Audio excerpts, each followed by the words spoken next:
that's the first thing they say. Thank you for giving me worth. I feel like I'm somebody. Thanks for empowering me.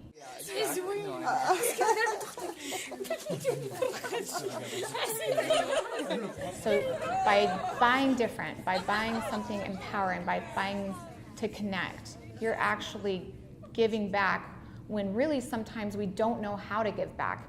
We want to. It's like, okay, well, I want to help that person, so if it's giving an extra $1 when you check out of the grocery store. But honestly, you can 100% still give back and look good.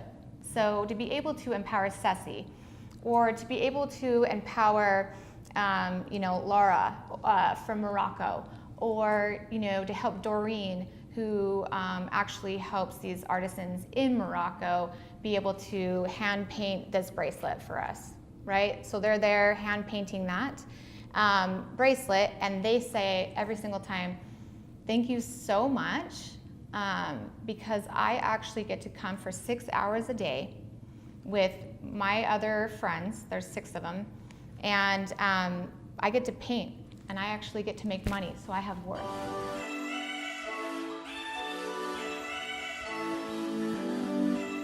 I'm Jen Clyde. I'm born and raised in Southern California.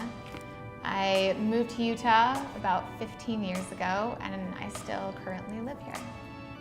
My brothers are like doctors, and I'm like this crazy person in the family that just decided to go into business. No, they're really supportive, but it's something that you have to kind of be a risk taker, and I never thought of myself as like a risk taker. They kind of think I'm a little bit crazy, my family, but they're super supportive of me. They just make fun of me a little bit. I had my first child when I was 19, and then my second right after that when I was 21. And then I decided to move to be closer to family to Utah. So with that, I took my fashion background and I kept styling, and I had some friends who were in LA who had connections, and it just worked. Red carpet, all of that whole jazz. But flying back and forth from Utah to LA was just exhausting, mostly with 2 kids. So I decided that, oh my gosh, I love Utah, it's super fun, but there is no good shopping. Obviously they have good shopping now, but they didn't when I first moved here back in like 2002. And so I thought, why not just open up my own store? So I opened up my own retail. I did so much, I had so much fun, opened up an online business and had 2 more kids, and next thing you know, I'm like, this is getting really hard. Then I met Tally Goodson.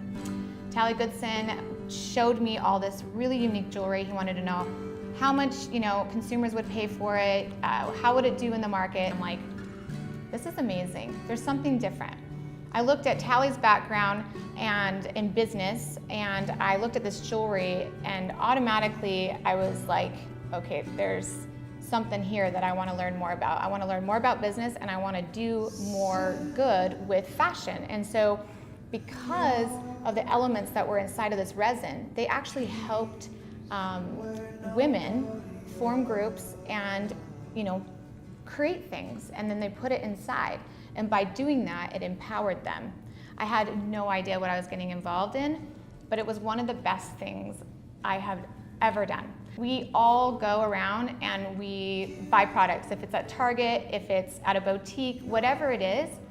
But if you can actually buy a product and actually empower another woman by doing so, then why wouldn't you? That was my pitch every single time. So would you want to join this mission of doing good, of actually buying products that have meaning? So I had a really unique product and a really unique story, but now we had to get it into this market, and that was the tricky part.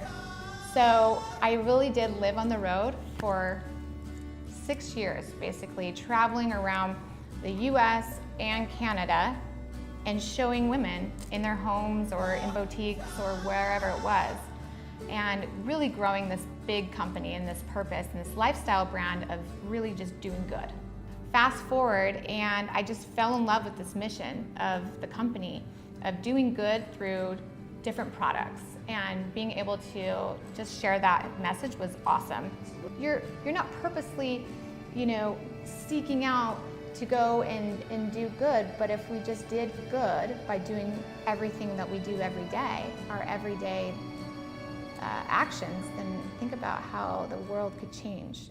So I get off the plane from Morocco in June, and they pull us aside and they said, we have to make a drastic change in the company or we have to shut the doors. So I'm sitting there and I'm thinking, wait, what? And I'm like, we just told these artisans that they have a future with us and some possibilities. So we work really hard in July and August to make some really drastic changes to the company, and they just did not take. So come September, we knew we're gonna have to shut the doors, and I just sat there and I looked around my office, and there was pictures, and there were notes from our sellers that have been selling this jewelry for so long. And then I look up and there's my children. And I knew at that time that I couldn't let any of them down. And here I am, I'm like, Jen, like, you don't have money to invest in something. You know what it takes to start a company. You've done it a couple times before, but this would be next level. But I just started bawling.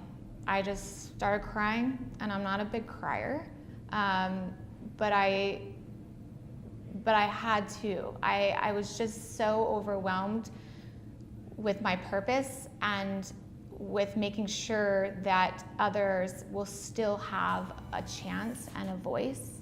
Every single month, we were able to bring one story, one purpose, great jewelry, all packed to everybody's, doorstep every single month to say, hey, you can look good and you're gonna help her. And people loved it. I saw the numbers come in. I literally saw what was working in the company and what wasn't. I've had the insight of what I failed at, or what we've all failed at, and what we've succeeded at.